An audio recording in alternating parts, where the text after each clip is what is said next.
যাদের বউ খারাপ এরা সংসার করছে কেমনে? এই সিঙ্গেলরা তোমরাও শোনো, সংসার করছে কেমনে? একটা ছেলে হয়ে গেছে, একটা মেয়ে হয়ে গেছে। এখন স্বামী বলছে, আম্মা বউটা আমার অনেক খারাপ, মা বউকে আমার একদম সহ্য হয় না, বাট আমার এই কলিজার টুকরা একটা মাত্র ছেলে, একটা মাত্র মেয়ে, ওর দিকে তাকাইলে আমার এতটা স্বস্তি লাগে যে আমি সমস্ত কষ্ট নিমিষেই ভুলে যাই। ঠিক আছে কিনা? কষ্টের পরে সুখ নয়, কষ্টের কথা না বললে ওয়াজ হবে না। কষ্টের পরে সুখ নয়, কষ্টের সাথে সুবহানাল্লাহ পড়ে সবাই। তবে হ্যাঁ, এই কথা বললেই ওয়াজ শেষ হবে না। স্বস্তি পাবে দুই ধরনের ব্যক্তি। বলেন সবাই, কয়টা গুণ লাগবে? হ্যাঁ, জোরে বলেন কয়টা? এক নাম্বার গুণের নাম হচ্ছে ধৈর্য, দুই নাম্বার গুণের নাম হচ্ছে যা হবে হয়ে যাক, আমার সব ভরসা এক সত্তার উপরে, তিনি কে? এই দুইটা গুণকে ব্যাখ্যা করতে চাই, বাট বিফোর দ্যাট পয়েন্ট একজন যুবক চাই যে সিঙ্গেল, বউ নাই, খুব কষ্টে আছো, দাঁড়িয়ে একটা বাঘের মতো তাকবীর দিবা। কে আছো? লিল্লাহি তাকবীর বলবা।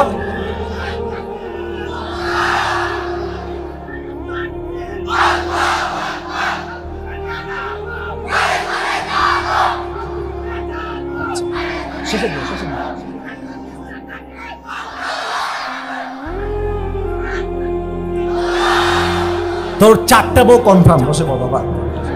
আর স্লোগান কিরে ভাই, একেবারে সিংহের মতো গর্জন দিয়েছে, ঠিক কিনা বলেন? আমার সঙ্গে তাকবীর দেন, আমার সঙ্গে একবার দিন, সবাই একটা কাশি দেন। লিল্লাহি তাকবীর। এক নাম্বার গুণ হচ্ছে ধৈর্য। আল্লাহ তাআলা বলছেন, ইয়া আইয়ুহাল্লাযীনা আমানু ইসতাঈনু বিস-সাবরি ওয়াস-সালাত ইন্নাল্লাহা মা'আস সাবিরিন। হে ঈমানদারেরা, তোমরা রবের কাছে সাহায্য চাও দুইটা জিনিস দিয়ে। এক নাম্বার হচ্ছে নামাজ, দুই নাম্বার হচ্ছে ধৈর্য। যেই বান্দা নামাজ দিয়ে ধৈর্য দিয়ে আল্লাহর কাছে সাহায্য চায়, তাকে আল্লাহ গায়েবী ভাবে সাহায্যের হাত বাড়িয়ে দেয়। কোন সুবহানাল্লাহ। আচ্ছা বলেন তো, নবীজির বউ ছিল মোট কয়টা? হ্যাঁ, রাইট আনসার। বলো সবাই, কয়টা? নবীজির প্রথম বউয়ের নাম কি ছিল? কে বলতে পারে? নবীজির একজন কুমারী বউ ছিল, নাম কি? কে বলতে পারে? আয়েশা রাদিয়াল্লাহু তাআলা আনহা। সুবহানাল্লাহ পড়বেন না আপনারা? যুবক ভাইরা এইদিকে তাকাও। খাদিজা রাদিয়াল্লাহু তাআলা আনহার প্রথম স্বামী মারা গেলেন, শেষ। Second time she got married again, আবার বিয়ে করলেন, দ্বিতীয় স্বামী মারা গেল। Third time she got married again and he also died, তৃতীয় স্বামীও মারা গেল। একটা মেয়ের প্রথম স্বামী মরলেই তো অনেকে আত্মহত্যা করে ফেলে যুবক ভাইরা, হতাশায় কষ্টে, স্বামী মরে গেল আমার। একটা মেয়ের জীবনে স্বামীর চাইতে বড় সম্পদ আর কিচ্ছু হতে পারে না, ঠিক কিনা বলো? প্রথম স্বামীও নাই, দ্বিতীয় স্বামীও নাই, তৃতীয় স্বামীও নাই। খাদিজা এতটা কষ্ট পেয়েছে যা বলার কোনো ভাষা আমার কাছে নাই। বাট উনি ডাক দিয়ে বলছে, আল্লাহ আমার সবাই মরে যাক, আব্বা মরে যাক, আমার কোনো আপত্তি নাই, বাট আমার ধৈর্য আমি তোমার উপরে রাখলাম। আমাকে প্রদান দেওয়ার মালিক হবেন এক সত্তা, তিনি কে? কেমনে প্রদান পেলেন তিনি ধৈর্যের? একদিন তিনি ঘুমিয়ে আছেন তাহাজ্জুদের সময়। যারা আসেন আমার মাহফিলে সবাইকে একটা কথা ইনফরমেশন দিচ্ছি, যত স্বপ্ন আপনি দেখবেন, ভোর রাতের স্বপ্ন সবচেয়ে বেশি অথেন্টিক হয়, রিলায়েবল হয়, অ্যাকসেপ্টেবল হয়। ভোর রাতের স্বপ্ন বাস্তবায়ন হওয়ার সংখ্যা কম না বেশি? আরে ভাই কথা বলেন, কম না বেশি? উনি স্বপ্নে দেখলেন পূর্ণিমার রাত, আকাশে চাঁদ আলোকিত, পুরো পৃথিবীটা হয়ে আছে। উনি দেখলেন চাঁদটা কত সুন্দর, চাঁদের গায়ে কত রং, কত আলো। চাঁদের দিকে এভাবে তাকিয়ে আছেন খাদিজা, দূর থেকে চাঁদ দেখছেন। হঠাৎ দেখছে চাঁদটা আকাশ থেকে জমিনে তার বুকের দিকে নেমে এসেছে। আর স্বপ্ন দেখে ঘুম ভেঙে গেছে। আমি কি স্বপ্ন দেখলাম? এইটা চাঁদ ভাঙলো কেন? What is the explanation of this dream? মা তাবিরু হাযাল হুলম, স্বপ্নের ব্যাখ্যা কি হবে? তার চাচা ওয়ারাকা বিন নাফিলের কাছে তিনি গেলেন, বললেন, চাচা আমি স্বপ্নে দেখলাম চাঁদ আকাশ থেকে আমার বুকের দিকে নেমে আসছে ভেঙ্গে ভেঙ্গে, এই স্বপ্নের ব্যাখ্যা কি হবে? তার চাচা ওয়ারাকা বিন নাফিল তাওরাত খুললেন, ইনজিল খুললেন, এবার ডাক দিয়ে বলছেন, খাদিজা তোমার জন্য বিশাল একটা সুসংবাদ আমার কাছে আছে। কি সুসংবাদ? What is the good news? সুসংবাদটা কি আমার জন্য? বল আমাকে এখন এই মুহূর্তে। তার চাচা বলছে, খাদিজা এই স্বপ্নের ব্যাখ্যা হলো এই যুগের শেষ নবী মুহাম্মদুর রাসূলুল্লাহ সাল্লাল্লাহু আলাইহি ওয়াসাল্লামকে আল্লাহ তাআলা তোমার স্বামী হিসেবে এবং তোমাকে তার প্রথম স্ত্রী হিসেবে কবুল করতে চলেছে। সুবহানাল্লাহ। চাপায়ের শিবগঞ্জ সুবহানাল্লাহ হয় নাই, এবারও হয় নাই, এবারও হয় নাই, পড়েন সুবহানাল্লাহ। আচ্ছা, একটা মেয়ে যদি জানতে পারে যে আমার স্বামী পৃথিবীর সবচেয়ে চরিত্রবান স্বামী হবে, সে কি কষ্ট পাবে না সুখ পাবে? সে কি কষ্ট পাবে না স্বস্তি পাবে? স্বস্তি পেলেন যে আমার স্বামী হবে শেষ নবী মুহাম্মদুর রাসূলুল্লাহ সাল্লাল্লাহু আলাইহি ওয়াসাল্লাম। খুশি মনে বাসায় ফিরে আসছে। And she was waiting for the last messenger when he will come in her life. Khadija অপেক্ষায় আছে কখন আমার নবী আমার জীবনে স্বামীর রূপে আসবে। একদিন খাদিজা বাসায় বসে আছেন চুপচাপ হয়ে, একজন যুবক আসছে তার একজন দাসীর সাথে। তো বলছে, কে আসছে? বলছে, অমুক জায়গা থেকে একজন যুবক আসছে, ইসমুহু মুহাম্মদ। সে সবচেয়ে বিশ্বস্ত যুবক, যে তার কাছে সম্পদ রাখে, কখনো তাকে কেউ ঠকায় না। সুবহানাল্লাহ পড়বেন না আপনারা সবাই? তো বলছে, সে কে? আমি একটু দেখি তো দূর থেকে। তো আমাদের যাদের বাসা আছে ওইদিকেও বাসা, এইদিকেও বাসা আছে, বাসায় এক রুম আর এক রুম, মাঝে মাঝে গেটও থাকে, জানালাও থাকে, থাকে না? থাকে না জানালা? আবার দেখবেন অনেকের বাসা হচ্ছে এইটা, এটা হচ্ছে রাস্তা, দেখবেন রাস্তার পাশেই বাসার জানালা আছে। চাপায়ের শিবগঞ্জের ভাইয়ারা আছে না? জানালা যদি কেউ খুলে রাখে, বাহির থেকে কে আছে ভেতর দেখা যায় না, যায় না, যায় না। তো খাদিজা বলছে, আমি দেখবো কে আসছে আমার বাসায় ব্যবসার মূল ধন নিতে। যখনই জানলা খুলে একটা ঝলক নবীর চেহারায় চোখ পড়েছে, তার চেহারা, তার স্ট্রাকচার, তার দেহের গঠন, তার লাবণ্যময় চেহারা, লম্বা নাক, তার গায়ের রং, তার হাইট, তার চুল, তার দাড়ি, তার বিউটিনেস, তার হ্যান্ডসামনেস, তার আদর্শ দেখে, চেহারা দেখে, তার আচরণ দেখে খাদিজা আগেই বুঝে গিয়েছে এটাই হচ্ছে শেষ নবী মুহাম্মদ সাল্লাল্লাহু আলাইহি ওয়াসাল্লাম। সুবহানাল্লাহ বলেন সবাই। কিন্তু ভাই, বেড়া মানুষের লজ্জা কম, বেড়ি মানুষের লজ্জা বেশি। আমি একটু ফ্র্যাঙ্কলি বললাম, রাগ করবেন না, বেড়ি মানুষের লজ্জা আসলেই বেশি। এটা বাই বার্থ, জন্মগত। দেখবেন যে রাস্তায় একটা মেয়ে পছন্দ আপনার হয়েছে, ঠিক আছে, বলবো আজকে পছন্দ আমার হয়েছে, তোমার আমি বিয়ে করবো। আমরা চাইলে বলতে পারি মোটামুটি লেভেলে, তবে অনেক যুবকেরও লজ্জা অনেক বেশি এখানে। কথা বলো ঠিক আছে কিনা? আমরা তাও বলতে পারি, বাট মেয়েরা সহজে বলতে চাইলেও পারে না। তো খাদিজা কেমনে মুহাম্মদ সাল্লাল্লাহু আলাইহি ওয়াসাল্লামকে প্রস্তাব দিবেন? শি ওয়াজ কনফিউজড অ্যাবাউট, ভাবছে কেমনে দেওয়া যায়। তো উনি ভেবেছেন একটা ঘটক পাঠাবো আমার পক্ষ থেকে, আমার এক দাসীকে ডেকেছে, বলছে এই নাও গোস্ত খাও, গরুর গোস্ত খাও, মুরগির গোস্ত খাও, সব খাওয়াচ্ছে। তো দাসী বলছে, কি ব্যাপার, এত খাওয়াও কেন আমাকে, কি কাহিনী বলবো তো? মতলব একটা আছে না? আরে কথা বুঝলে কোন মতলব একটা আছে না? খাদিজা ইচ্ছা মতো খাওয়াইছে, টাকা দিয়েছে, হাদিয়া, গিফট, জামা, এর কোপায় ফেলছে হাদিয়া দিয়ে। এবার বলছে কি কাজ, কাজটা বলে। তো বলছে যে ওই যে রুমে যুবকটা বসে আছে না, বলছে আমি ওনাকে বিয়ে করতে চাই, কিন্তু প্রস্তাবটা আপনি আমার পক্ষ থেকে দিবেন। তো মুরব্বীরা রাগ করবেন না, মুরব্বীদের অভিজ্ঞতা আমাদের চাইতে 1000 গুণ বেশি। দেখবেন যুবক যখন বিয়ে করে, বিয়ের সময় মুরব্বী দাদাকে থাকলে নিয়ে যাবেই যাবে, ঠিক আছে কিনা? কারণ আমরা যা ধরতে পারি না মেয়ের বংশ দেখে, দাদারা, নানারা, চাচারা এক চোখ দেখলে, একবার কথা বললে ফ্যামিলির ব্যাকগ্রাউন্ড তারা বুঝে ফেলে, ঠিক কিনা বলে? তো ওই মহিলা চালাক ছিল, বলছে খাদিজা তোমার পছন্দ হয়েছে, that's fine, no problem, but আমি যদি এখনই প্রস্তাব দেই তবে সমস্যা আছে, নেগেটিভিটি তৈরি হবে। কারণ কি, সে আসছে ব্যবসার জন্য, সে বিয়ের জন্য আসে নাই। তুমি তাকে সম্পত্তি দিয়ে দাও, মূলধন দাও, সে ব্যবসা করুক, ফিরে আসুক, তারপরে প্রস্তাব দেওয়া যাবে। তাই হলো, ব্যবসা হলো। খাদিজার থেকে মুহাম্মদ সাল্লাল্লাহু আলাইহি ওয়াসাল্লাম যেই পরিমাণ সম্পদ নিলেন ব্যবসার জন্য, তার দ্বিগুণ পরিমাণ লাভ করে আবার তাকে ফিরাই দিলেন। সুবহানাল্লাহ। এবার প্রস্তাব দেখেন যুবকরা, মায়েরা, বোনেরা, কানটা খাড়া করবেন এই হাদিসের এই পয়েন্ট। এটা আমাদের প্রবলেম তো, তাই বলছি। খাদিজার দাসী আসছে নবীজির কাছে অ্যাজ এ ঘটক হয়ে আসছে। এসে বলছে, কেমন আছেন? নবীজি বলছে, আলহামদুলিল্লাহ ভালো আছি। শরীর স্বাস্থ্য ভালো? বলছে, হ্যাঁ সবই ভালো। বলছে, আপনি কি বলবেন, মূল কথা বলেন।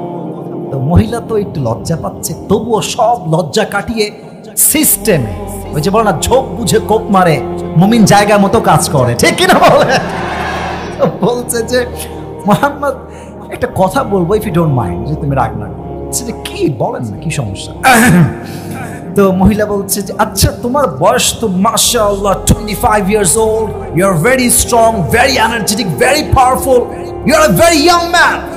তোমার বয়স ঠিকঠাক, চেহারা ঠিকঠাক, স্ট্রাকচার ঠিকঠাক, বডি ঠিকঠাক, শক্তিশালী পুরুষ তুমি। So why don't you get married, Muhammad? তুমি বিয়ে করো না কেন? উত্তর দেখেন নবীজি বলছে, বিয়ে তো করতে চাই, বাট আমার মতো গরিব ছেলে হাতে মেয়ে দিবে এটাকে। এক কথায় বলি, টাকা নাই। এক কথায় কি নাই? কথা বলো না কেন তোমরা, কি নাই? টাকা নাই, মাইয়া তুমি পাবা। আর টাকা থাকবে, তোমার মাথায় চুল না থাকলে বাপ তার মেয়েকে নির্দেশ তোমাকে দান করে দিবে, ঠিক আছে কিনা বলো? ওই চাপায়ের এক ছেলে এক মুরব্বীকে বলছে, আব্বাজান, মানে মেয়েকে পছন্দ করতে পারে, মেয়ে কিন্তু বিয়ে হচ্ছে টাকলার সাথে। तो बोलছে अब्बाजान ये आपने किसके साथ अपनी बेटी की शादी दे दिया यार, इसके सर पे तो बाल नहीं है। तो अब्बा बोलছে बेटा सर पे बाल नहीं है तो क्या हुआ, जेब में माल तो है ना। তো নবীজি বলছে আমার কাছে টাকা নাই, বাড়ি নাই, গাড়ি নাই, ঘর নাই, আমার কাছে মেয়ে বিয়ে দিবে কোন বাপ? এবার মহিলা ঝোপ বুঝে কো, আরে মোহাম্মদ নো টেনশন, আরে কোন টেনশন নাই, আমার কাছে এমন এক পাত্রীর সন্ধান আছে যাকে বিয়ে করলে তোমার মোহর দেওয়া লাগবে না, কাপড় দেওয়া লাগবে না, ঘর দেওয়া লাগবে না, সম্পত্তি দেওয়া লাগবে না, জামা দেওয়া লাগবে না, ভরণ পোষণ দেওয়া লাগবে না, বরং তাকে বিয়ে করলে তোমার যা যা লাগবে সেই তোমাকে সব দিবে। সুবহানাল্লাহ নাই?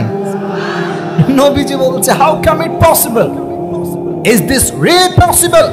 লা মুহাল, এরকম মেয়ে তো এই তল্লাটে কেউ নয়। নাসমুহা, what is the name of that woman, what is the name of that girl, ওই মেয়েটার নাম কি আমাকে বলেন। এবার ওই মহিলা একটু মাথা নিচুর দিকে রেখে নিচের দিকে মুচকি হাসি দিয়ে বলছে ইসমুহা খাদিজা। নবীজির চেহারাতে অটোমেটিক মুচকি হাসি আসছে কেন? কারণ নবীজি আগের থেকেই খাদিজাকে মন থেকেই পছন্দ করতেন। সুবহানাল্লাহ।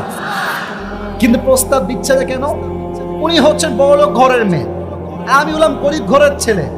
ভাইয়ের একটা বাস্তব কথা বলে ফেলি আজকে, বড়লোক ঘরের ছেলে গরিব ঘরের মেয়েকে বিয়ে করতে পারে, বাট বড়লোক ঘরের মেয়ে কখনো গরিব ছেলেকে বিয়ে করতে চায় না। যুবক ভাইরা, মানি ফ্যাক্ট, টাকার বিষয়। আমরা যুবকরা টাকা চাই না, আমরা মেয়ের সতীত্ব চাই, আমরা মেয়ের পবিত্র চাই, আমরা মেয়ের চরিত্র চাই। যুবক ভাইরা ঠিক কিনা বলো?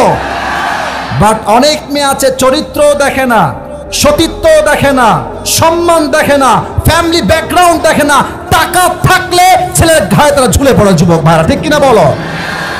But I don't measure every girl equally, সব মেয়ে একরকম নয়। আজও আমাদের দেশে খাদিজার চরিত্রে চরিত্রবান মেয়ে অবশ্যই আছে, ঠিক কিনা বলো? তো বলছে আচ্ছা এই প্রস্তাব আপনি দিলেন আমাকে, আমি খুব খুশি হলাম, তবে আমি বিয়েটা এখন করতে পারছি না, আপনি যান। আমার একজন চাচা আছে। নবী চাচার নাম কি কে বলতে পারে? হুজুর কেন বলবে, আপনারা কোন নাম কি? আবু তালেব। সে কি ইসলাম ধর্ম গ্রহণ করেছিল নাকি? কিন্তু নবীজির সাপোর্ট একটা মানুষ ছিলেন, সাপোর্ট করতেন নবীজিকে। তো নবীজি বলছে আবু তালেব চাচা আমার তো প্রস্তাব আসছে খাদিজার পক্ষ থেকে, আমি কি করব? বলছে অবশ্যই তুমি অ্যাকসেপ্ট করবা, চলো আমরা দুজন মিলে একসঙ্গে যাই। চাচাবাদি দুজন মিলে আসছে বিয়ে করার জন্য, কথাবার্তা হয়েছে, সব ডান, সব ফাইনাল। বিয়ের ক্ষেত্রে মোহর লাগে না, দেওয়া লাগে না মোহর? তোমার হাতে জুলফিকার আমি নিজেই তুলে দিলাম। তরবারি তুলে দিলেন হাতে। এবার আলী আসছে মারহাবের কাছে। ভাই রে, এই হাদিসগুলো শুনলে আসলে দিলের জজবা বেড়ে যায়, মনেই হয় যে মুসলমান কোনো বিড়ালের জাত নয়, মুসলমান তো সিংহের জাত। এবার আলী চলে আসছে আমর বিন মারহাবের কাছে। আমর বিন মারহাব কয়, ইয়ার ইয়ে বাচ্চা কাহা সে আ গয়া, এই বেবি কই থেকে আসলো? ও তো বিশাল বড় দেহ, তার বয়স হবে 40 থেকে 45, তাগড়া। বলছে তুমি কে গো? বলছে আমার নাম আনা আলী, আমার নাম হচ্ছে আলী। বলছে আলী? এবার দেখেন কি বলছে, বলছে তুমি কি আলী বিন আব্দুল মুত্তালিব? দাদার নাম নিয়েছে। বলছে না না, আমি আলী বিন আব্দুল মুত্তালিব নই, আমি হচ্ছি আলী বিন আবু তালেব। বলছে আরে ভাতিজা তুমি, তোমার বাপ তোমার ভাই লাগে? আরে যাও যাও যাও। তুমি কি চাও তোমার বউটা বিধবা হয়ে যাক? তুমি কি চাও তোমার সন্তানটা পিতাহারা হয়ে যাক? তুমি কি চাও তোমার সন্তানগুলো বাবাহারা হয়ে যাক? গো ব্যাক, টার্ন ব্যাক, ফিরে যাও আমার থেকে। আমি তোমার সঙ্গে মোকাবেলা করব না, আমার একটা ব্যক্তিত্ব বোধ আছে, আমি কি বাচ্চার সঙ্গে মারামারি করবো? আলী গো ব্যাক, ফিরে যাও। আলীর কথা শোনেন, বলছে বেটা তোর আমাকে বাচ্চা মনে হয়? একবার আমার সাথে যুদ্ধ করে দেখ, তোর মাথার কল্লা এক চান্সে উড়াই দিব আমি। তাও সে শান্ত, বলছে বাবা তোমাকে আমি মারবো না, যাও। কিন্তু আলী বিন আবি তালেব বলছে তুমি আমারে মারবো না তো কি হয়েছে, আমি তোমারে মাইরাই ছাড়বো আজকে। এবার তো আমর বিন মারহাবের মাথা ঠিক নাই, বলছে বেয়াদব, এত বড় সাহস আমাকে মারবা, আসো আমাকে অ্যাটাক করো। কিন্তু অ্যাটাক করতে বললে তো অ্যাটাক করা যায় না। মুসলমান আমাদের একটা ইতিহাস আছে, গৌরব আছে, আমরা কাউকে আগ বাড়িয়ে মারতে যাই না। যখন কেউ আমাদেরকে মারতে আসে তখন আমরা ডিফেন্স অ্যাটাক করার জন্য আমরা তাকে হত্যা করতে বাধ্য হই। বলছে তুমি আমাকে আগে অ্যাটাক করো, আসো। আমর বিন মারহাব তার বিশাল বড় তরবারি নিয়ে, look at my body structure, look at my movement, look at my body language, আমার দেহের যে আকার আকৃতি আমি দেখাচ্ছি বোঝা ট্রাই করেন। সে তার তরবারি নিয়েছে একদম পেছনে, সামনে না পেছনে? আরে বগুড়া সাউন্ড হয় না, সামনে না পেছনে? আর সমস্ত শক্তি দিয়ে জমিন থেকে লাফ দিয়ে উপরে উঠেছে, পেছনে কিন্তু হাত। এই দুই হাত দিয়ে সমস্ত শক্তি দিয়ে আলী বিন আবি তালেবের ঠিক এই ঘাড় বরাবর তরবারি দিয়ে আঘাত করেছে। আর আলী রাদিয়াল্লাহু তাআলা আনহু তার সমস্ত রণকৌশল দিয়ে, যুদ্ধের কৌশল দিয়ে, ঢাল দিয়ে অ্যাটাকটাকে মোকাবেলা করেছেন। আলীর গায়ে এক চুল পরিমাণ কোনো আঘাত লাগে না। এবার আমর বিন মারহাব বলছে আলী আমি তো অ্যাটাক করলাম, এবার তুমি আমাকে অ্যাটাক করো।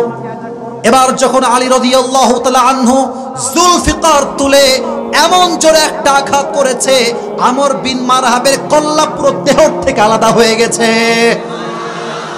যখন কল্লা দেহ থেকে আলাদা হয়ে গেছে,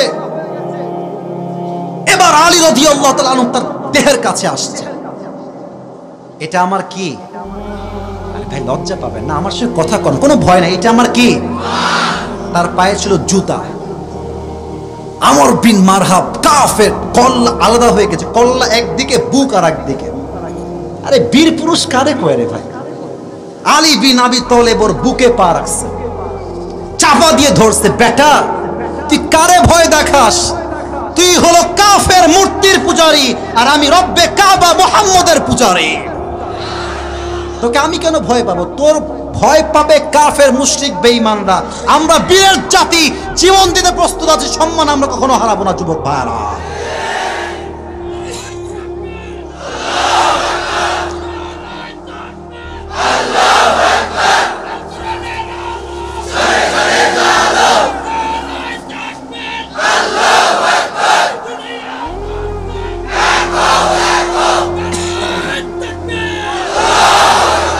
এটাও বাঘের বাচ্চা, মাশাআল্লাহ, আল্লাহ কবুল করুন, পড়া আমিন। আচ্ছা বলেন তো একটা উত্তর আমাকে, আলী রাদিয়াল্লাহু তাআলা আনহুর বইয়ের নাম কি ছিল? সবার থেকে শুনতে চাই, নাম কি ছিল? আরে ভয় নাই, কোন সবাই নাম কি ছিল? রাদিয়াল্লাহু তাআলা আনহা। আমাকে আজকে অনেক যুবকরা মেসেজ দিয়েছে, হুজুর আপনি একটু আব্বা আম্মাকে বুঝাই কইেন যেন আমার বিয়েটা দিয়ে দেয়। আমি বলছি কে গো তুমি? বলছে আমি বগুড়া শেরপুর থেকে বলছি হুজুর। ওইটা মনে এখানেই আছে, আমি জানি। আমি এখন যে প্রশ্ন করছি আবার উত্তর দেন। আলীর যেই বউ ছিল, বউটার নাম কি ছিল? আচ্ছা বলেন তো, নবীর বংশ জাস্ট একজন মেয়ের মাধ্যমে বিস্তার হয়েছে, কোনো পুত্র সন্তান বেঁচেই ছিল না। যেই মেয়ের মাধ্যমে বংশের বিস্তার ঘটেছিল, মেয়েটার নাম কি? ফাতেমা রাদিয়াল্লাহু তাআলা আনহা। সুবহানাল্লাহ পড়েন সবাই। আমি এখন যে হাদিসটা বলবো, মুরব্বীরা, আব্বা জানরা একটু কান, যুবকরা আমার কথা এমনিও শুনবে অমনিও শুনবে। মুরব্বীরা, আমার আব্বা জানরা একটু আপনার কান খাড়া করবেন। মুরব্বীরা দেখেন, যখন ফাতেমার বয়স বিয়ের কাছে আসলো, নবীজি বললেন, এই সাহাবা একরাম শোনো, আমি আমার একমাত্র কলিজার টুকরা মেয়ে ফাতেমাকে বিয়ে দিব। উত্তম পাত্র কে কে আছো? কাম হিয়ার, আমার কাছে আসো। সবার আগে আসছে নবীজির বন্ধু আবু বকর রাদিয়াল্লাহু তাআলা আনহু। সুবহানাল্লাহ। আরে ইয়ার জোরসে বলো সুবহানাল্লাহ।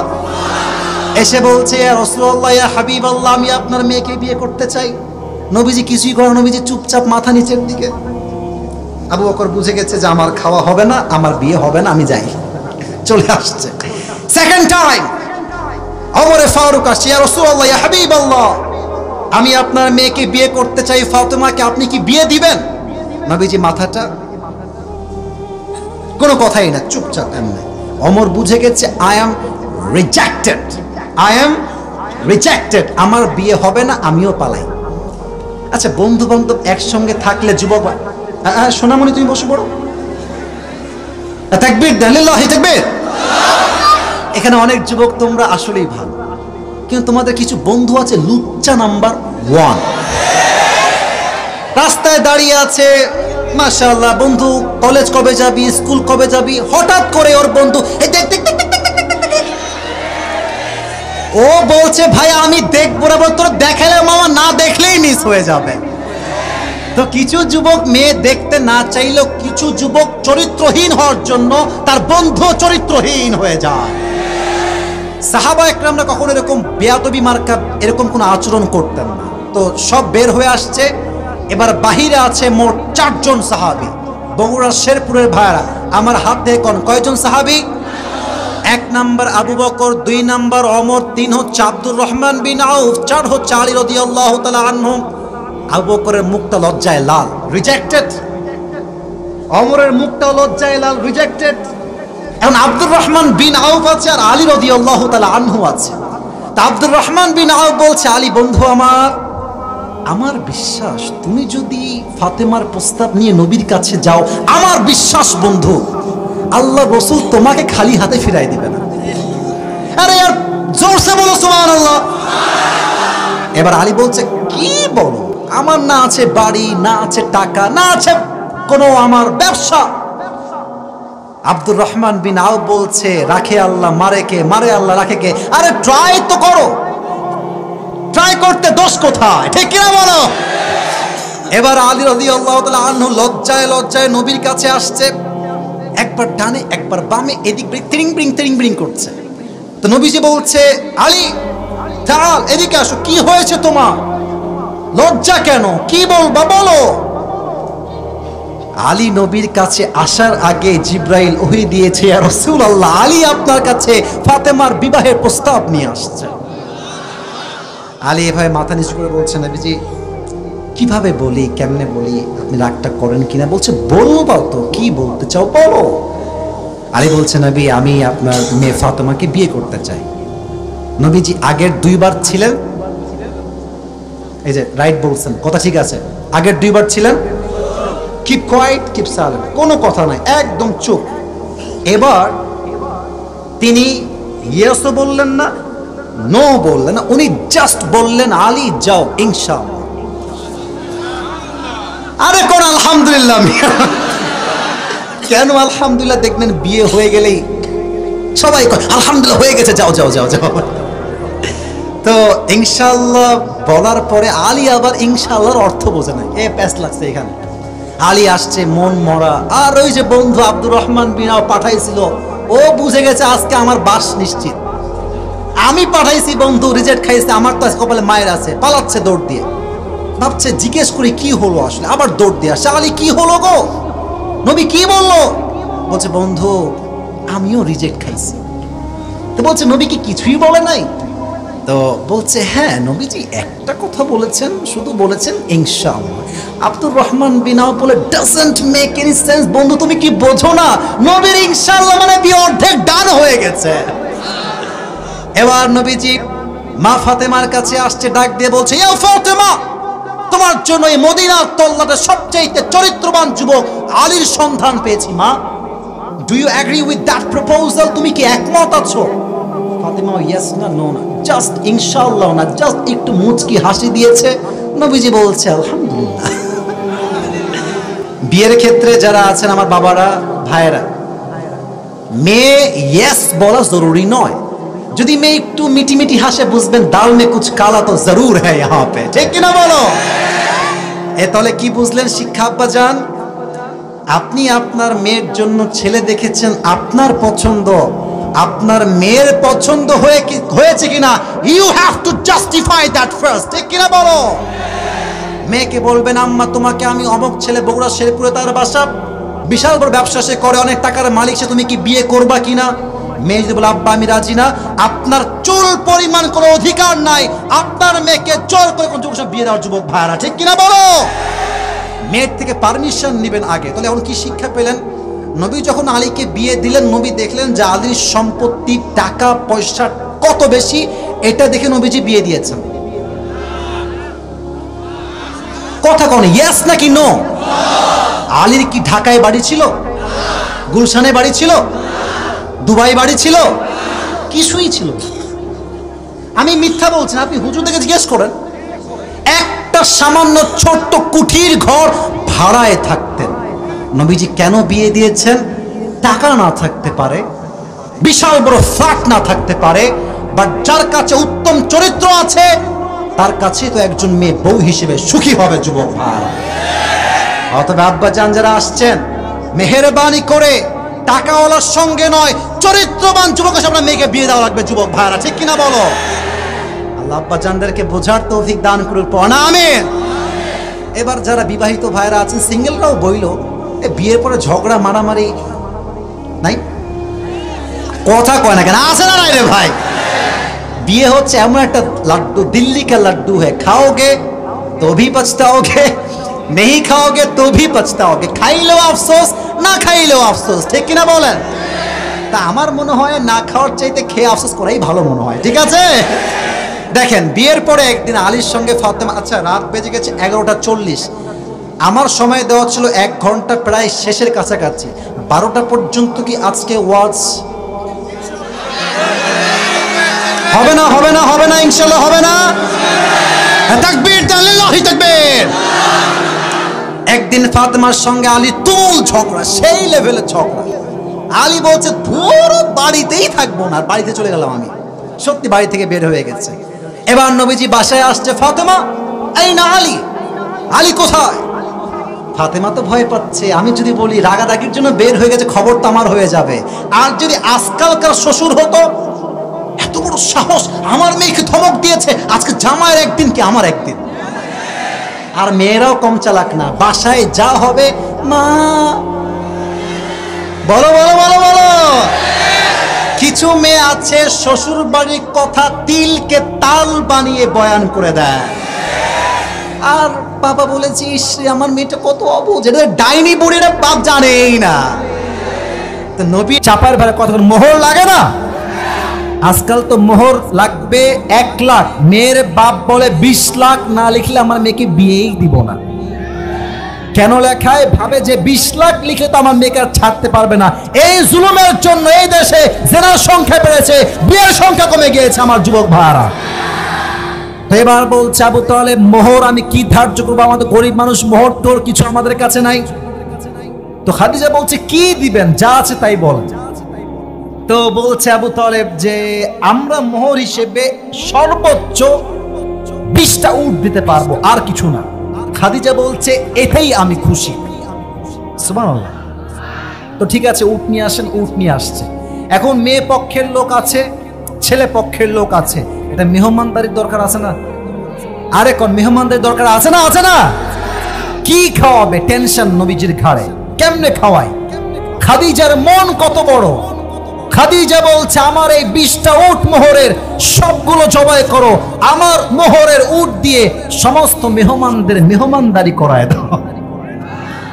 আজকালকার মেয়ে হলে এগুলো বলতো? আজকালকার মেয়েরা বাপের বাড়ি থেকে ফিরিয়ে জানে তো স্বামী একদিন ফ্রিজে হাত দিয়ে পেপসি খাবে বা পানি খাবে, এই সাবধানে হাত ধুয়ে, ফ্রিজ আমার বাপ দিয়েছে। তো শোকেস নিয়ে আসছে, নর্মাল শোকেস। তো স্বামী একদিন খুলে প্লেট বের করতে একটু আঘাত লাগছে, সাবধানে হাত দাও, এই শোকেস আমাকে আমার বাপ দিয়েছে গো। আছে না নাই বলেন? মেয়েদের ভাব যে বুঝা কি মুশকিল রে ভাই। কিছু মেয়ে ভালো হইলে ভালো হয়, আর খারাপ হইলে খারাপের খারাপ হয়, ঠিক কিনা বলো? পুরোটাই দিয়ে দিয়েছে নবীর জন্য। এই জন্য আমার মাদেরকে বলবো, বোনেরা আমার, আপনার কাছে 5 লাখ থাকলে স্বামীকে 2 লাখ দেন, দিয়ে বলেন যে স্বামী তুমি ব্যবসা করো, সফল হও, তোমার লাভ তো আমার লাভ, তোমার লাভ আমার ছেলেরও লাভ, ঠিক কিনা বলেন? এটা আমার বোনদের মাইন্ড হওয়া দরকার। আমার বোনদেরকে আল্লাহ বোঝার তৌফিক দিক, পড়া আমিন। তো বিয়ে হয়ে গেল, এবার আসেন হাদিসের মেইন মেসেজ। বিয়ে ডান, বিয়েতে বাসরাত আছে না? এরা কয়, এরা কেউ কয় না, লজ্জা এসে। আরে ভাই, বিয়েতে বাসরাত আছে না? নাই কন না কেন আপনার? তো খাদিজা নবীজির ঘরে আছেন, ডান দিকে বসে আছেন খাটে। নবীজি ঘরে আসছেন, উনি বাম পাশে বসেছেন। তো খাদিজা বলছে, আপনি কি জানেন যে আপনি করেন? সুবহানাল্লাহ। তাহলে কষ্ট কোথায় ছিল? ওই যে স্বামী হারায় গেছে, ছেলে রেখে গেছে, সব স্বামী মরে গেছে। স্বস্তি কোথায় আসলো? যতই যেই মরে যাক, বার শেষ ভালো যার, সব ভালো তার। সব কষ্ট আল্লাহ দূর করলেন কেমনে? বলছে, খাদিজা তোমার যে ধৈর্য ঠিকঠাক, আমি খাদিজা তোমার স্বামী হিসেবে শ্রেষ্ঠ দিকে কবুল করলাম। সুবহানাল্লাহ। অতএব কষ্টের সাথেই একটা স্বস্তি, বলেন তো সবাই, আছে না নাই? তবে এটার জন্য লাগবে ধৈর্য। এবার বলেন, আর একটা প্রশ্ন করছি, কুমারী বইয়ের নাম কি ছিল? আচ্ছা, আপনাদের এখানে আজান 5টার পরে না মাগরিবের? 5:20। আর কিছুক্ষণ সময় কি দেওয়া যায় না? মাঠ তো ফিল আপ, এটাই তো প্রমাণ চাপায়ের মানুষ কোরআনকে দিল থেকে ভালোবাসে। যুবক ভাইরা, ঠিক কিনা বলো? আমাকে কি আর 10টা মিনিট সময় দেওয়া যাবে? তাকবীর দেন সবাই, লিল্লাহি তাকবীর। দেখেন ধৈর্যের ফলাফল কত সুন্দর হয়।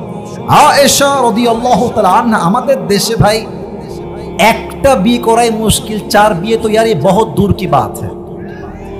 আমার নবীজি 11 জন বউ, তিনি 11 জনকে এমন ভাবে হক আদায় করেছে যে একটা বউ কখনো অভিযোগ করার কোনো সুযোগ খুঁজে পায় নাই। সুবহানাল্লাহ।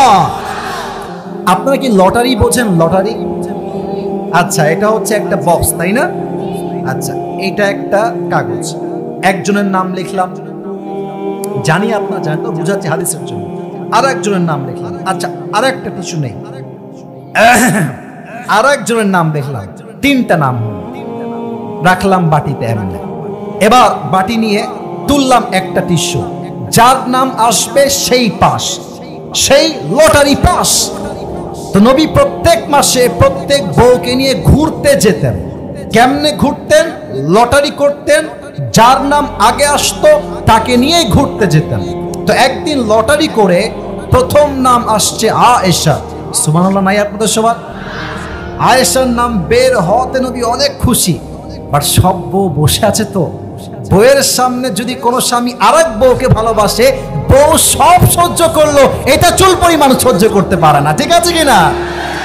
তো নবীজি বলছে, আয়েশা চুপচাপ, আয়েশা তুমি রেডি হয়ে যাও, আমরা ঘুরতে যাব। তো আয়েশা খুব খুশি হয়ে বের হয়ে আসছে, রেডি হয়ে গেছে, কাপড় চোপড় সব ready, they are ready to go. খুব সুন্দরভাবে প্রস্তুত হয়ে গেছে, ঘুরতে গিয়েছে, ঘুরে ফিরে আসছে।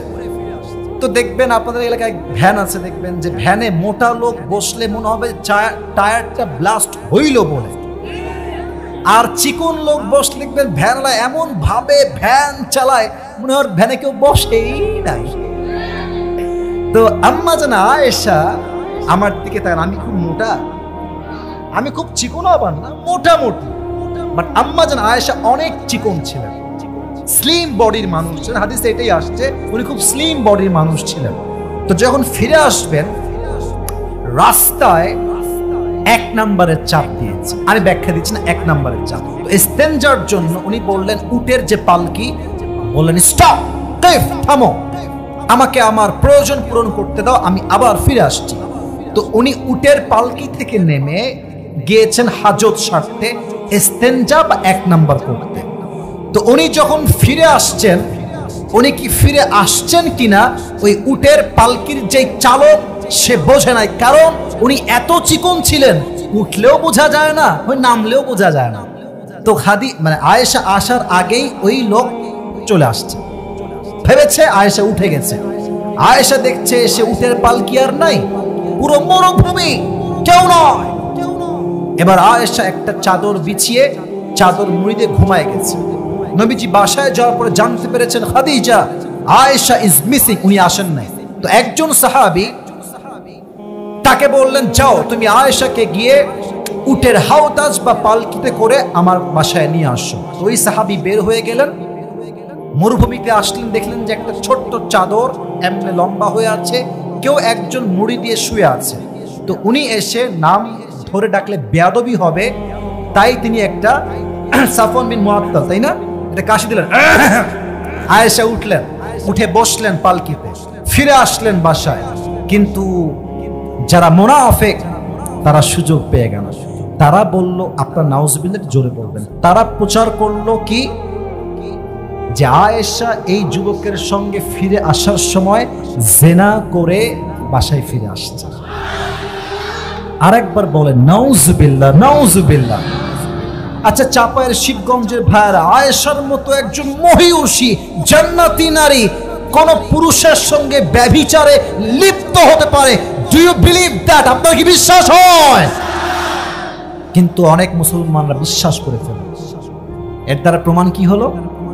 বিপদ আসলে আশেপাশের অনেক আপন মানুষের চিরচেনা রূপটা পরিবর্তন হয়ে যায়। এখন তো বলবে, তোমাকে অনেক ভালোবাসি গো, তোমার যা লাগবে আমাকে বলিও গো। যখন বিপদে পড়বা, হারিকেন দিয়ে কাউকে খুঁজে পাবা না যুবক ভাইরা, বাপ মা ছাড়া। তো আয়েশা বুঝে গেলেন যে আমার বিরুদ্ধে সবাই চলে গিয়েছে। হাদিস লম্বা, শর্টকাটে বলছি। এবার নবীজি আসছে, এসে বলছে, আয়েশা, তোমার যদি কোনো অন্যায় হয়ে যায়, কোনো জুলুম যদি হয়ে যায়, আল্লাহ বড় রহমান, আল্লাহ বড় দয়াময়, তুমি আল্লাহর কাছে ক্ষমা চেয়েও নাও, আয়েশা তোমাকে মাফ করে দিবে। এই কথা শুনে আয়েশার মাথা গেছে ঘুরে। নবী হে, আপনি আমাকে বিশ্বাস করেন না যে আমি জিনা করি নাই? আপনি আমাকে পাপী মনে করছেন? ইয়া মুহাম্মদ, হে আমার স্বামী সাল্লাল্লাহু আলাইহি ওয়াসাল্লাম। নবীজি বলছেন, না না, যদি অন্যায় হয় তুমি ক্ষমা চেয়ে নিও। এবার আয়েশা বললেন, আমাকে যে যা বোঝা লাগবে বুঝে নিক, আমার ধৈর্য একমাত্র আমার রবের উপরে, তিনি আমার জন্য সঠিক ফয়সালা করে দিবে। ঠিক কিনা বলেন? ধৈর্যের সঙ্গে স্থির হয়ে বসলেন। ফলাফল কি হলো? তার সতীত্ব যে পবিত্র, আবার আই রিপিট এগেন, আমি আবার বলছি, আয়েশার চরিত্র যে পবিত্র, আল্লাহ তার ধৈর্যের ফলাফল হিসেবে তার সতীত্বের পবিত্রতা ঘোষণা দেওয়ার জন্য জিবরাইলের মাধ্যমে কোরআনে আয়াত নাজিল করে দিলেন। সুবহানাল্লাহ। তো চাপায়ের সুবহানাল্লাহ হয় নাই? আরেকবার দিল থেকে কোন সুবহানাল্লাহ। অতএব যত কষ্ট আসুক, ধৈর্যের সঙ্গে সামনে এগিয়ে যাও। ফাইন্না মা'আল উসরি ইউসরা, ইন্না মা'আল উসরি ইউসরা। Indeed with every hardship there is ease. কষ্টের সাথে স্বস্তি হবে তখন, বান্দা ধৈর্যশীল হবে যখন। ঠিক কিনা বলেন? আল্লাহ তাআলা আমাদের সবাইকে ধৈর্যশীল হওয়ার তৌফিক দান করুক। সকলেই আমরা জবান খুলে পড়ছি আমিন। হ্যাঁ মুরব্বি, একজন মুরব্বি পেছন থেকে উঠে গেছে, কেউ যাবেন না। আমরা কি সবাই দোয়া করে যেতে চাই না? হ্যাঁ, শুনি নাই, চাই না। আপনারা থাকবেন, আমি ওয়াদা করছি, আমি যাওয়ার সময় সবার সঙ্গে হাত মিলাবো গাড়ির উপর থেকে। যদি আপনারা উঠে যান, আমি কারোর সঙ্গে হাত মিলাবো না। আমার খুবই জ্বর গায়ে, কণ্ঠ শুনেই বুঝতে আমি খুব অসুস্থ আছি আজকে। অতএব আমার কথা রাখেন, আমি আপনাদের কথা রাখবো। আমার কথা একটা, আসছে নিজের ইচ্ছায়, বাট যাবেন দোয়া শেষ করে, ঠিক কিনা বলেন যুবক ভাইরা? তাহলে আমি বলেছিলাম 4টা ব্যাখ্যা আমি রিপিট করছি। টুপি যারা পেতে চাও রেডি হয়ে যাও, সবাই একটা তাকবীর দেন, লিল্লাহি তাকবীর। না সাউন্ড হয়নি। ওই যে যুবক দাঁড়াইছিল না, তুমি একজন দাঁড়াইছিল ওখানে, তাকবীর দাও দেখি, তুমি কে আছো ওখানে? হ্যাঁ তাকবীর দাও।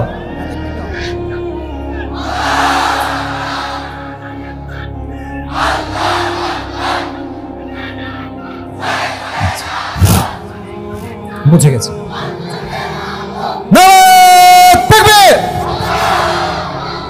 এদিকে তাকান, যদি কেউ উঠে যায় ওর লুঙ্গি টাইনা ধরে বসাই দিবেন। আজকে আমরা ব্যাখ্যা করেছি ফাইন্না মাআল উসরি ইউসরা, ইন্না মাআল উসরি ইউসরা, এই আয়াতের মোট কয়টা ব্যাখ্যা বলেছিলাম? জোরে বলেন সবাই, কয়টা? 1 নাম্বার ব্যাখ্যা, এখানে আল্লাহ তাআলা আমাদের ফোকাস রেখেছেন কষ্টের উপরে নয়, কিসের উপরে? বলেন সবাই, কষ্টের উপরে নয়, কিসের উপরে? স্বস্তির উপরে। 1 নাম্বার ব্যাখ্যা। 2 নাম্বার ব্যাখ্যা, ইউস এই শব্দ হচ্ছে অনির্দিষ্ট বা নাকেরা, অর্থাৎ আপনার জীবনে আল্লাহ যে কোনো ভাবেই স্বস্তি দিতে পারে, বাট আপনি বুঝবেন না। বাট স্বস্তি দেওয়ার মালিক একজন, আওয়াজ দিয়ে বলেন তো সবাই, তিনি কে? 3 নাম্বার ব্যাখ্যা, এই বাক্যের শুরুতে আছে ইন্না। চাপায়ের শিবগঞ্জের ভাইয়ারা আছে কি? আবার বলেন, আছে কি? ইন্না যেই বাক্যের শুরুতে আসে, বাক্যের সব সন্দেহ দূর করে দেয়। ইন্না এসে এটা স্পষ্ট প্রমাণ হয়ে গিয়েছে, কষ্ট যেহেতু আছে, স্বস্তি একদিন সুনিশ্চিত আসবেই আসবে, ঠিক কিনা বলো?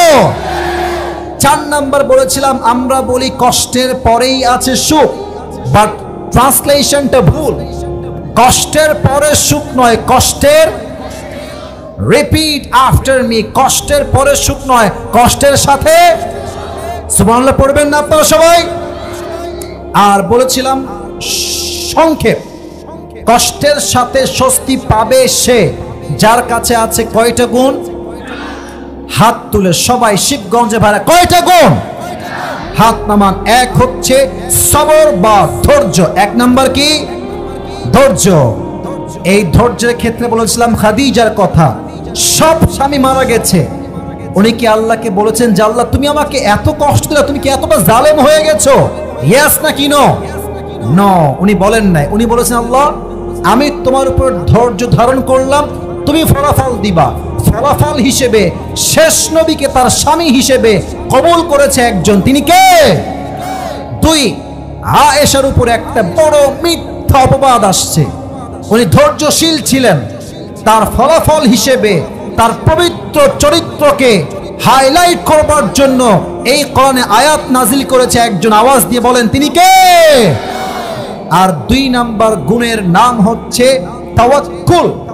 You have to put your trust in Allah সুবহানাহু ওয়া তাআলা।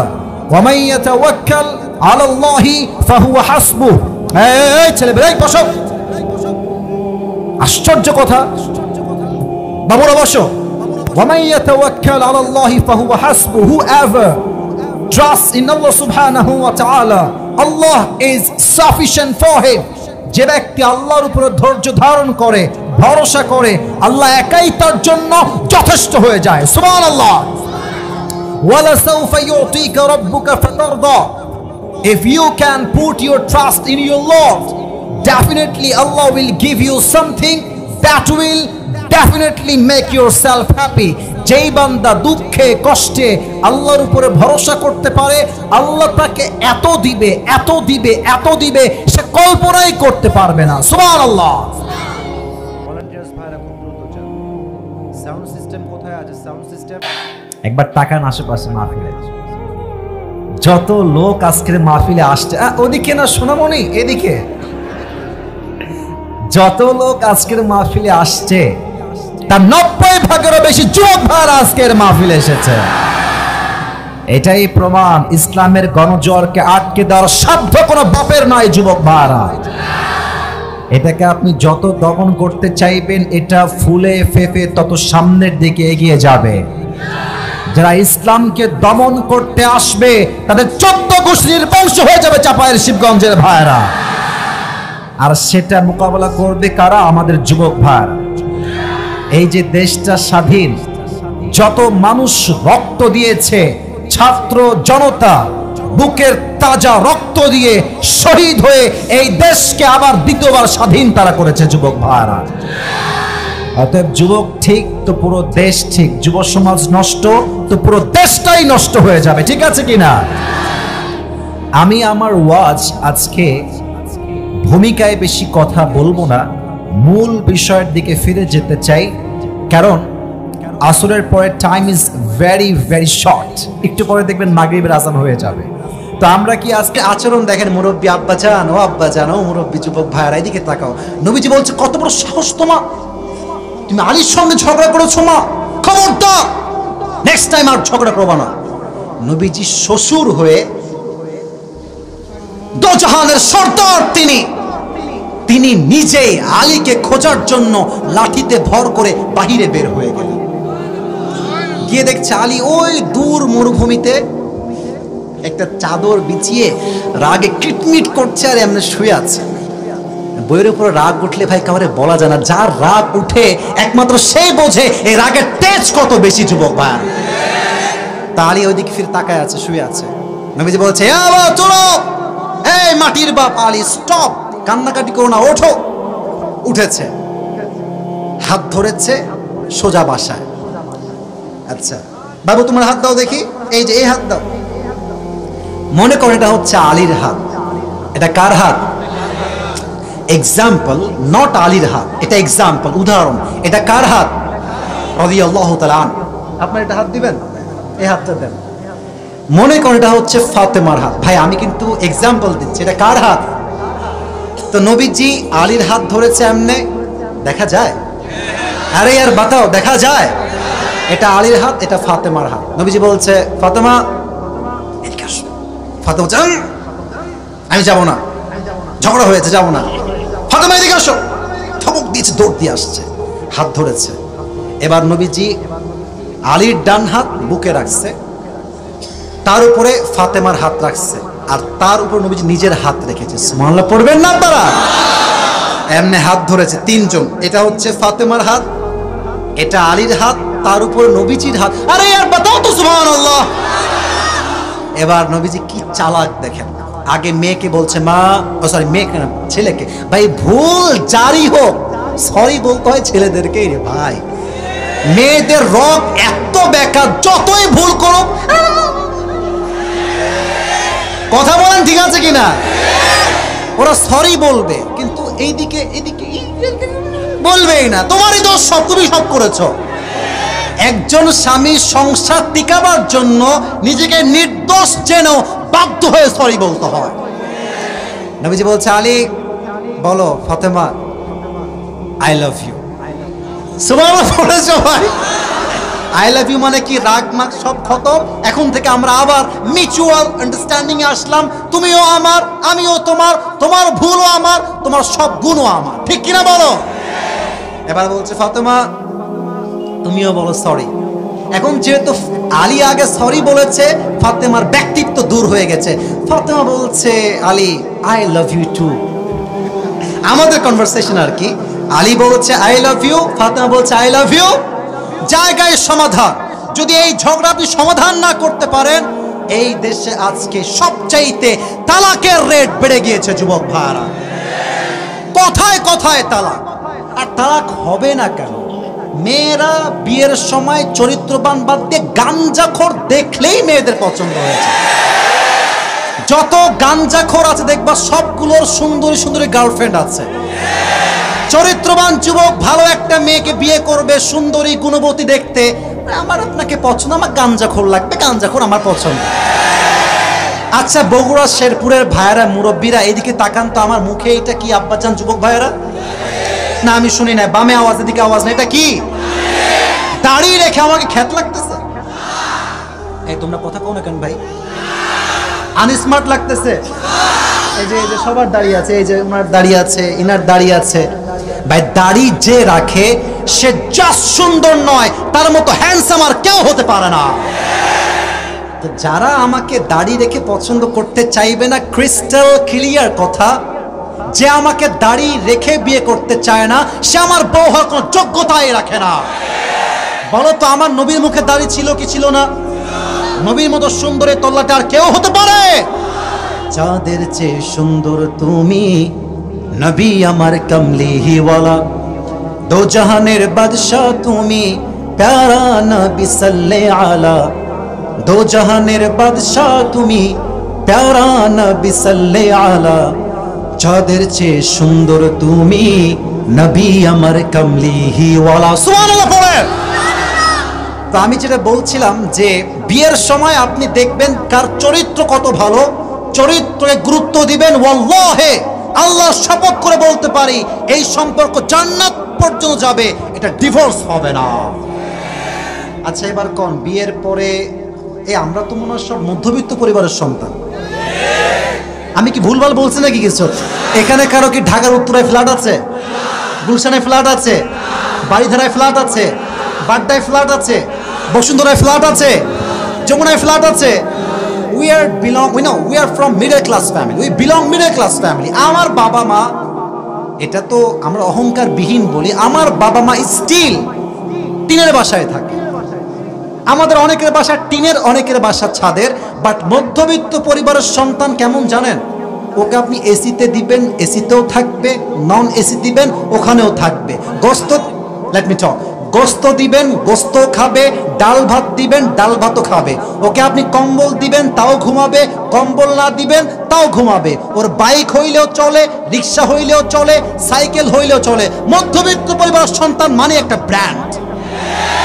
ওকে যা দিবেন তাতেই সে অ্যাডজাস্ট করবে, ঠিক কিনা বলো? তো বিয়ের পরে বড্ড অভাব ফাতেমা এবং আলীর ঘরে। 3 দিন যাবত কোনো খাবার নাই, এতটা অভাব শুরু হয়ে গিয়েছে। আলী রাদিয়াল্লাহু তাআলা আনহু ক্ষুধার যন্ত্রণায় অস্থির হয়ে গিয়েছেন। ডাক দিয়ে বলছেন, ফাতেমা এই পেটের যন্ত্রণা আর সহ্য হয় না, যাও নবীর কাছে যাও, সামান্য খাবার কিছু চেয়ে নিয়ে আসো। এবার ফাতেমা রাদিয়াল্লাহু তাআলা আনহা ঘর থেকে বের হয়ে গিয়েছেন, নবীর কাছে এসে বলছেন, ইয়া রাসূলুল্লাহ, ইয়া হাবিবাল্লাহ, আতিনি শাইআন, আমাকে কিছু দান করুন আব্বাজান, বাসায় খুবই অভাব।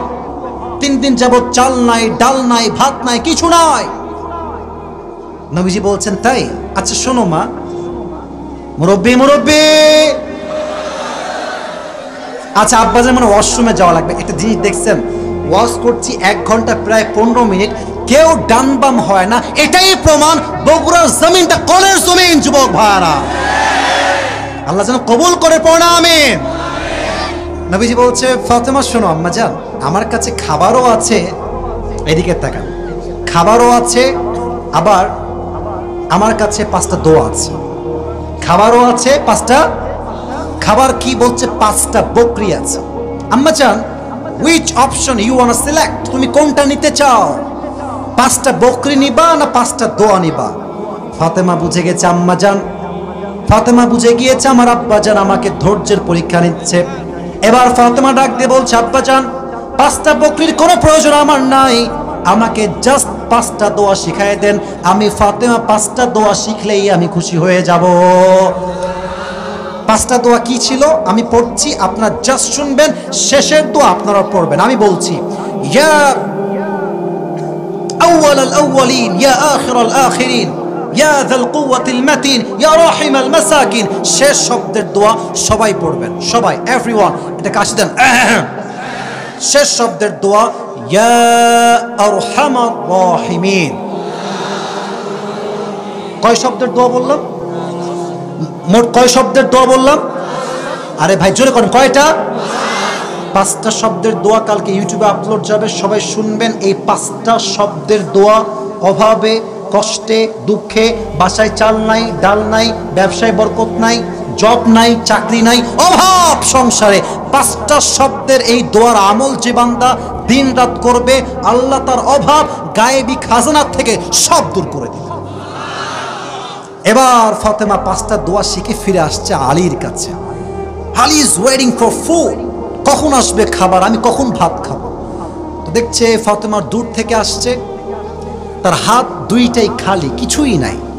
আলী তো আসলে কি জানেন, পেট শান্তি তো সব শান্তি, পেটে শান্তি নাই তো কোথাও শান্তি নাই, ঠিক আছে কি না বলেন?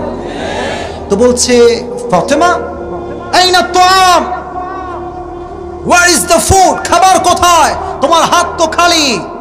ফাতেমা ডাক দিয়ে বলছে আলী আমার হাত তো খালি দেখা যায়, বাট আমার হাত দুইটাই ভরপুর আছে। কেমন করে? বলছে যাহাবতু লিদ দুনিয়া ওয়া জিতু বিল আখিরা। I repeat again, যাহাবতু লিদ দুনিয়া জিতু বিল আখিরা। ইয়া আলী, আমি আল্লাহর রাসূলের কাছে দুনিয়া চাওয়ার জন্য গিয়েছিলাম, আল্লাহ রাসূল আমার দুই হাত ভরে আখিরাত দিয়ে ফেরত পাঠিয়ে দিয়েছে। আরে এর জোরসে বলো সুবহানাল্লাহ। চাইতে গিয়েছিলাম দুনিয়া, নিয়ে আসছি আখিরাত। আলী বলছে না না, এই ডায়লগ তো হবে না, আমারও লাগবে খাবার, আমি ক্ষুধার্ত। এবার আলী নিজে আসছে, ইয়া রাসূলুল্লাহ আতিনি শাইআন, গিভ আস সাম ফুড, কিছু খাবার দেন, উই আর সো হাংরি, খুব ক্ষুধার্ত আমরা। এবার নবীজির সংখ্যা, আমি জানি সাউন্ডে problem, but I think it will be solve very soon, ঠিক হয়ে যাবে। আমরা কোনো আঘাত দিয়ে নয়, জুলুম করে নয়, ধমক দিয়ে নয়, ভালোবাসা দিয়ে গোটা বিশ্বকে জয় করতে চাই। আমি অনেক ফেমাস, জনপ্রিয়, আরে আমার ভাবি তো এই মেয়ে এটা ঠিক করে, এই মেয়ে এটা খারাপ।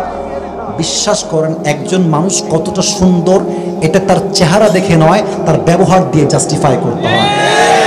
আমরা বক্তাদের কিছু ফলোয়ার্স হয়ে গেলে, মিলিয়ন ফলোয়ার্স ক্রস করলে এরই ভাবই আলাদা, বলে না কথা ঠিক আছে কিনা যুবক ভাইরা?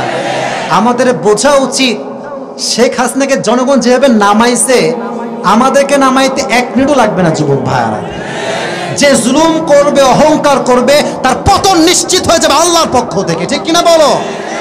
আর সাউন্ডটা নষ্ট করে না প্রিয় ভাই আমার। তো এবার আলী আসছে নবীর কাছে, নবীজি খাবার দেন, খুবই ক্ষুধার্ত।